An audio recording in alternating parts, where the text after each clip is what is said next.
had the opportunity this weekend to take a bunch of high school boys camping. And we talked about a lot of things, and we explored a wonderful, exciting, really cool park. But along the way, there was a lot of conversations, and there was a lot of questionings about how do we do this, or what do we do in this situation. And something that I realized is that we as a society have steered away from raising men, and ultimately we've lost the art of what it is to be a gentleman. Often the difference between a boy and a man is simply making a decision to start acting like a man and start behaving like a man. We're going to talk about that a little bit.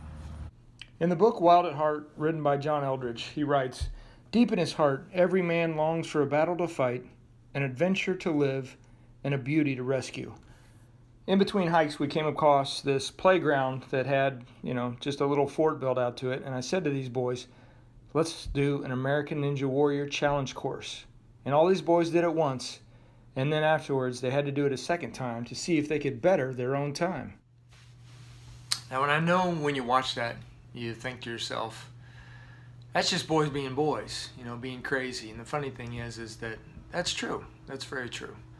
But let me read to you here what Paul says in 1 Corinthians 13:11. He says, "When I was a child, I spoke like a child, I thought like a child, and I reasoned like a child.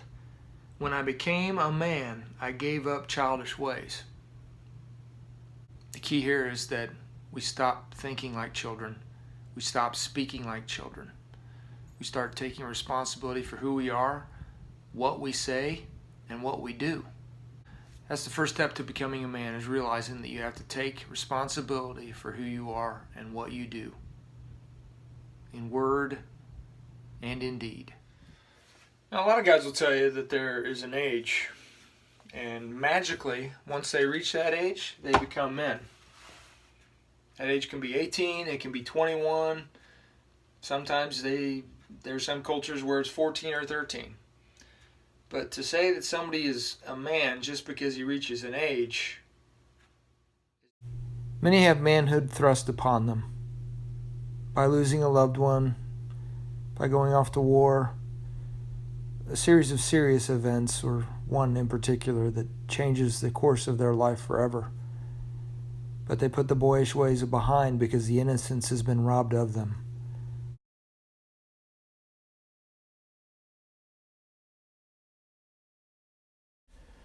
Most men still maintain that boyish sense of adventure. They still want to see if they can climb to the top of the mountain, or see just how deep the cave goes. They want to see if they can swim across the river. But the difference is as you get older, you understand that there's a time you can be boyish with the boys, and a time you need to be an adult. So I know some of you are sitting there thinking, okay, so how do I know if I'm a man? How do I know if I've achieved manhood or if I'm stepping into it? The thing you understand is that it's not an action or a checklist, really, physically, that determines whether you become a man. Just because you can bench press more than your weight, just because you're 6'3" tall, or just because you can drive a car, or you've got a girlfriend, or even if you're married, that doesn't necessarily mean that you are in fact a man.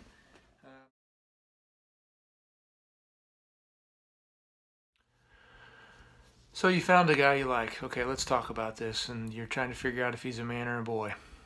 When you sit down and talk to him, is he asking you questions about you, or is he sitting there talking about himself the whole time? Now, I don't mean that you shouldn't converse back and forth to get to know each other better, but what's his focal point?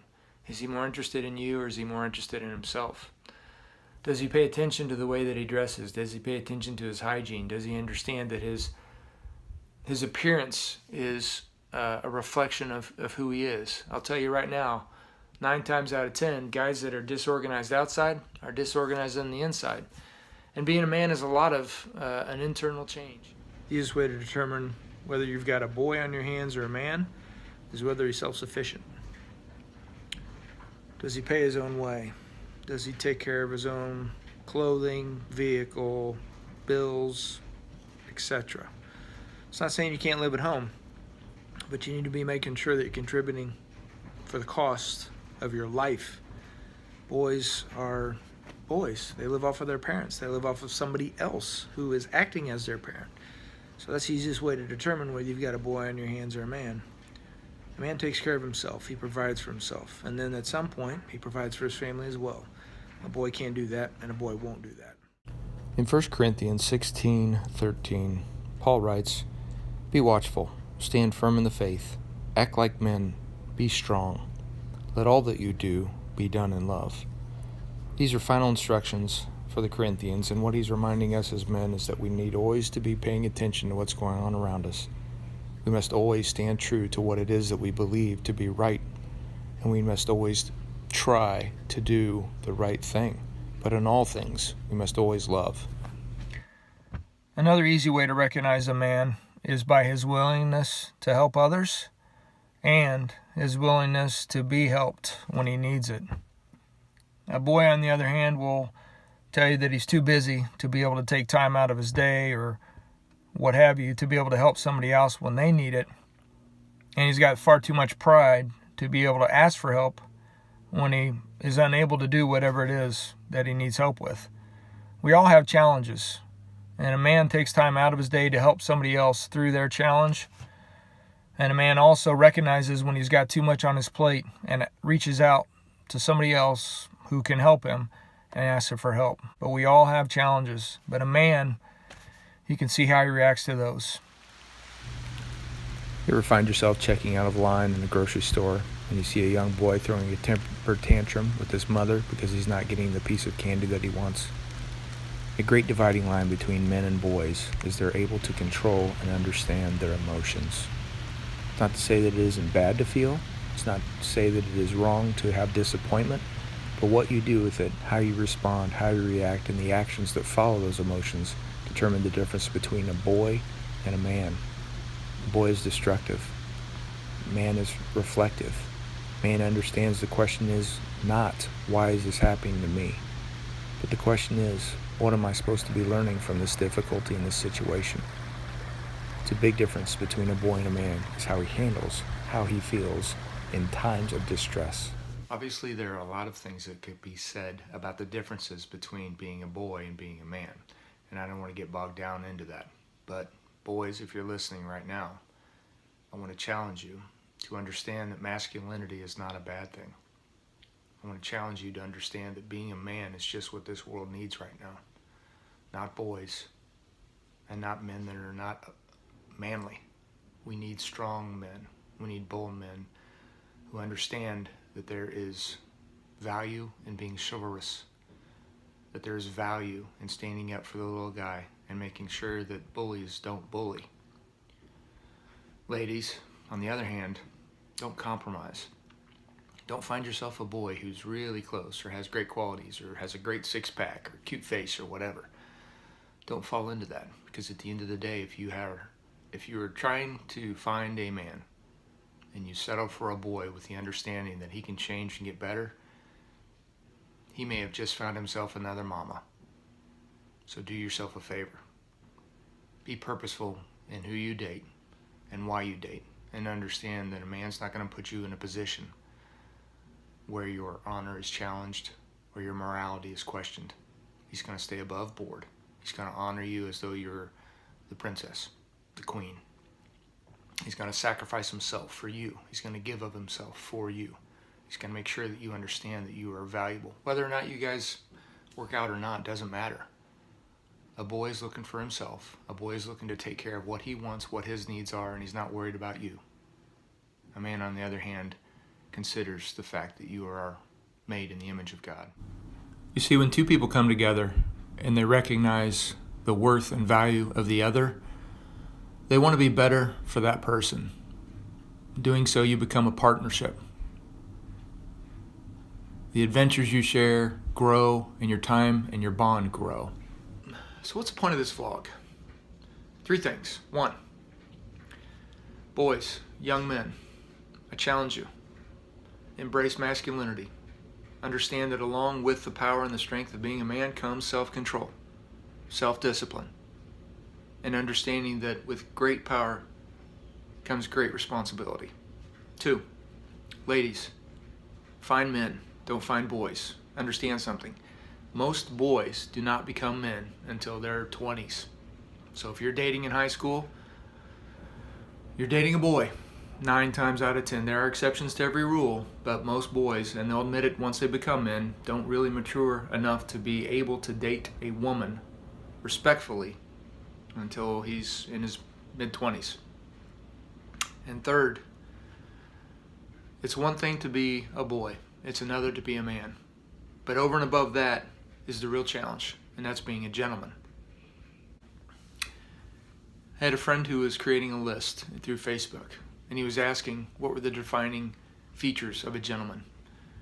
And I'm going to share that list with you, only because I want the ladies and the guys to understand that there's a difference in the people around you, and you can see it in the way they behave and the mannerisms they have, because you can know them by their fruit. That's God telling us that the way that we judge others is by their actions, not their words. Words are cheap, words are easy. Let's get into that list. How to be a gentleman. Step 1, love Jesus and love your neighbor. Always say please and thank you. Be humble. Talent and ability are God-given. The line between arrogance and confidence is very thin. Be aware of it. Admit when you are wrong. Keep your word. Exercise discipline and always have self-control. Treat every woman with the same respect as your mother. Be compassionate. Learn how to defend yourself, but be known as a peacemaker. Always be respectful. Appreciate others' talents. Don't envy them. Listen. Don't just hear, and do so more than you speak. Choose your words wisely. Honesty without compassion is cruelty. Learn how to compliment people. Love others like you love yourself.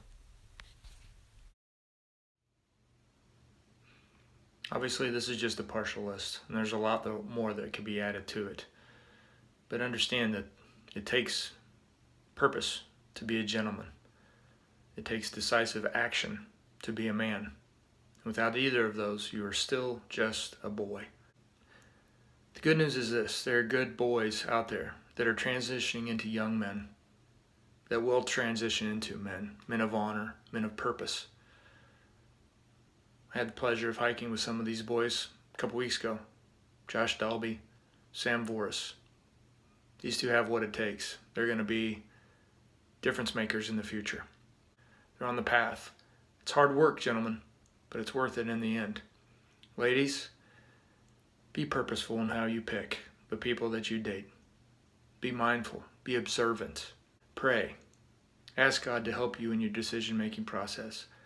Pray for the husband that you're going to find. Pray for the man that you're supposed to be with, because he is out there and he needs help making the right decisions in situations where are difficult. Pray for him.